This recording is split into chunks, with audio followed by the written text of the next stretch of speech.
Get ready for a financial wake-up call, because what's coming in 2026 might make this year's prices seem like a bargain. My insurance broker just told me my new health plan could cost $1,200 a month. I actually laughed, wondering how that could even be real. When my husband qualified for Medicare, we canceled both our marketplace plans, thinking I could simply re-enroll when he did. But since it wasn't open enrollment time, I've gone 6 months without coverage, and now I'm facing this projected price that's just a few months away. However, what shocked me most wasn't the healthcare cost itself, but how everything else is poised to jump right alongside it. That one phone call got me thinking, if health insurance is climbing that high, what else is about to follow? It's rarely just one thing. When one part of the budget starts to climb, the rest always seems to tag along. Groceries, utilities, car insurance, property taxes, all shifting at once. So, I spent some time digging into what experts are already warning about for 2026, and honestly, some of it surprised me. Let's start with the category that impacts almost everyone, including me: healthcare. For me, the biggest potential wildcard next year remains those escalating health costs, and I say that from personal experience. Currently, I don't have traditional health insurance, which means I'm not paying tens of thousands of dollars a year in premiums. But it also means I'm paying out of pocket when something does come up.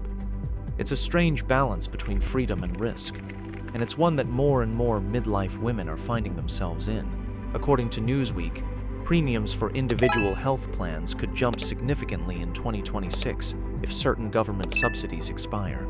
Investopedia also reports that Medicare premiums and deductibles are expected to rise. For many of us, healthcare is the budget category that keeps us up at night because it's so unpredictable. I've learned a few tricks the hard way. I always ask for the cash price up front because it's often lower than the insurance rate. I've started using telehealth options for routine care, and I always ask for itemized bills so I can see exactly what I'm paying for. Most people don't realize you can negotiate medical bills just like any other expense, and you can shop around for lab work, imaging, and even prescriptions.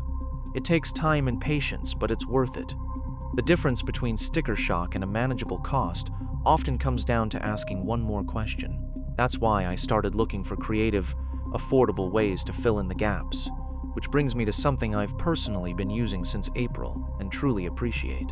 For years, I felt like doctors were brushing me off when I tried to explain what was happening in my body. The fatigue, the weight changes, the lack of sleep. It always seemed to be dismissed as, well, you're just getting older. But finding MIDI Health honestly felt like such a relief. For the first time, I felt seen and understood. MIDI is a virtual care clinic created for women, by women. They specialize in midlife care, covering everything from perimenopause and menopause to skin, mood, weight, sleep, and even longevity. Their clinicians actually listen. They can order lab tests, review results, and create a personalized plan just for you. When appropriate, they can also prescribe medications or other treatments, and they'll even coordinate with your existing doctor. For me, it's felt empowering, with a side order of relief, to finally have a team that truly understands and helps me take back control of my health. There's a huge sense of relief knowing that my team is listening and understands that it's not all in my head. Aging well doesn't mean doing it alone. It means having the right care, the right data, and the right support. And that's exactly what MIDI offers. Whether you're going through perimenopause or menopause, or you just want to feel sharper and stronger for the future, they have visits that go way beyond the basics. Booking is super easy. Take a few minutes to set up your account, enter your insurance, tell MIDI about your symptoms, and choose a time to meet your clinician. You'll get all the virtual follow-ups you need to dial in your treatment and take preventative steps moving forward. There are no memberships or hidden fees, as MIDI bills insurance just like any other provider. Over 90% of women report relief from symptoms like hot flashes, anxiety, and brain fog within just a few months, which honestly makes sense when you finally have a team that listens. So, whether you're not feeling your best and want answers, or you're just ready to stay proactive about your health, MIDI's clinicians are ready to walk that road with you. If you'd like to take the next steps and join the more than 200,000 women who love and trust MIDI, then click the link in my description box or go to TreeMIDI.com SmartSense to book your virtual visit with a clinician who truly understands women's health. Because aging well doesn't mean doing it alone. It means having the right team, the right care, and the right plan for you. Healthcare isn't the only category that's shifting in 2026. Let's talk about grocery prices, because they're quietly creeping up again. Even though it feels like inflation has finally come down, the U.S. Department of Agriculture's Economic Research Service is still forecasting that food-at-home prices will rise next year. Market analysis at Circanana expects food and beverage costs to climb another 3 to 5%. It's not a dramatic increase, but it's enough that we're going to feel it. Think smaller packages, fewer sales, and subtle price jumps that make a cart of basics cost $10 more than it used to. It's the kind of inflation that hides in plain sight. I've started doubling down on what I call slow stockpiling, grabbing 1 or 2 extras of the pantry basics I use every week when they're on sale. Canned tomatoes, peanut butter, rice, flour. These are the kinds of things that keep you out of the store when prices spike. I also rely more on my pre-made homemade freezer meals to stretch flavor and reduce waste. My goal isn't to panic buy, it's to prepare quietly, because when you have a stocked pantry, you're not forced to pay top dollar out of desperation. Then there's the sneaky stuff that hits homeowners. Home and property insurance premiums are quietly climbing too. A Scotsman Guide report, a leading provider of financial tech tools for residential mortgages, showed homeowners' premiums rose about 14% in 2024 and could climb another 8% by 2026. Meanwhile, National Mortgage Professional reported that property tax payments increased more than 5% last year alone. And if your area is being reassessed, that could mean a higher escrow payment or a surprise bill in the mail. Even for those of us with a paid-off house, it's a reminder that owning your home doesn't mean your housing costs stop. I'm budgeting extra for a homeowner's insurance renewal, just in case, because that's one of those bills you don't want to be caught short on. I've also been thinking about all the little home surprises: the leaky roof, a broken fridge, a cracked windshield. These are the kinds of things that don't feel big enough for an emergency fund, but they do add up. So I've created a home maintenance sinking fund, just a fancy way of saying a separate little savings account I put $50 a month into. It's not glamorous, but when something breaks, I don't panic. I already have a plan. Another area that's likely to throw people off this year is utility costs. Between unpredictable weather, rising delivery fees and energy recovery, or any other sneaky fees and surcharges from power companies, bills have been all over the place. Living in upstate New York, I've seen what a cold winter can do to a heating budget. And it's not just the weather.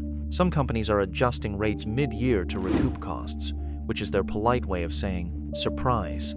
So, this year, I'm doubling down on energy efficiency, cozy blankets, layering clothing, and even some new window film to keep drafts out in different areas of my home. Little changes like that are my insurance policy against the next energy hike.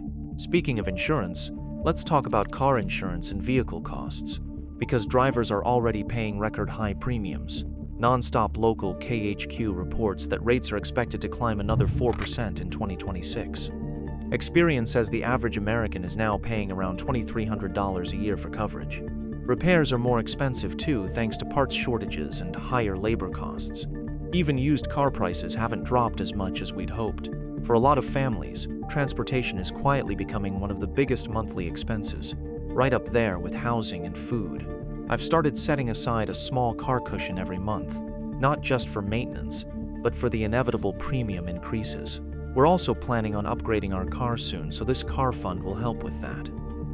Now let's talk about debt and credit card interest. Even though the economy is stabilizing, interest rates on consumer debt aren't coming down anytime soon. Most credit cards are still hovering around 29% APR or higher.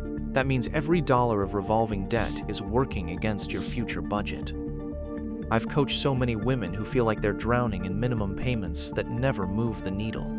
So for 2026, one of the smartest moves any of us can make is to tackle high-interest debt first, even just chipping away at it little by little. Because the less money going toward interest, the more flexibility you have when the next financial surprise hits. Something else that might not be top of mind but still matters is retirement and tax adjustments.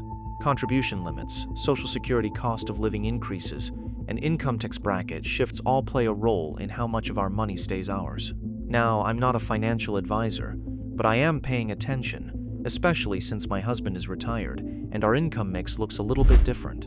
Sometimes even small changes in deductions or benefits can make a monthly budget feel tighter without anything else changing. So, part of my plan for the new year is to check in on those details early before they sneak up on us.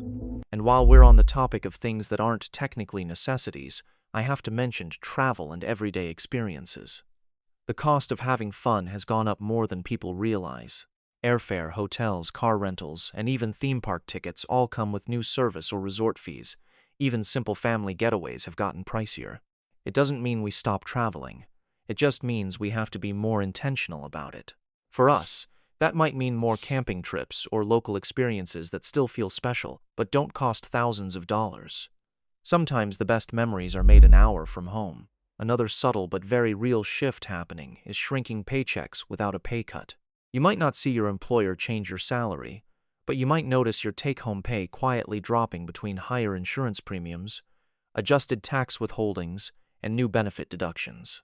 A lot of families are going to feel like they're earning less next year, even when they aren't. It's the kind of change that can mess with your budget if you don't notice it early. I like to look at our first paycheck of the year line by line, not to stress over it, but to make sure I understand what's changing. Knowledge is truly powerful when it comes to your budget. So, what do we do with all of this? Honestly, I think the best strategy for 2026 is flexibility. The world doesn't slow down for our budgets, so we build budgets that bend instead of break. That means keeping a small emergency buffer, checking in monthly, and being willing to adjust when life does. Some years we can predict the surprises. Other years we just roll with them. But every time we adapt, we get a little stronger and a little smarter about how to protect our peace. Here's the mindset piece most people miss. Budgeting isn't just about numbers, it's about stability. It's about the sense of calm that comes from knowing you have a plan, even when things change. We can't control global prices or federal policies, but we can control how prepared we feel. When I focus on what I can influence, my spending, my savings, my attitude, the noise quiets down. And here's the silver lining. Every financial surprise comes with hidden opportunities. Rising food prices can push us to cook more at home and waste less. Higher utilities might motivate us to finally seal up drafts or switch to LED bulbs. Even rising car insurance can be the nudge we need to declutter, sell an extra vehicle, or walk more when the weather's nice. Frugality isn't about fear, it's about creativity. I'll leave you with this. Every one of these surprises is also an opportunity. When we plan ahead for what might happen, we stop being blindsided and start being proactive. Whether it's rising costs, shrinking paychecks, or just the unpredictability of life, you can still create a plan that feels stable even when everything else doesn't. And if this year has taught me anything, it's that control doesn't come from knowing the future. It comes from knowing yourself and your priorities. Because no matter what happens in 2026, you and I both know we'll find a way to make it work. We always do.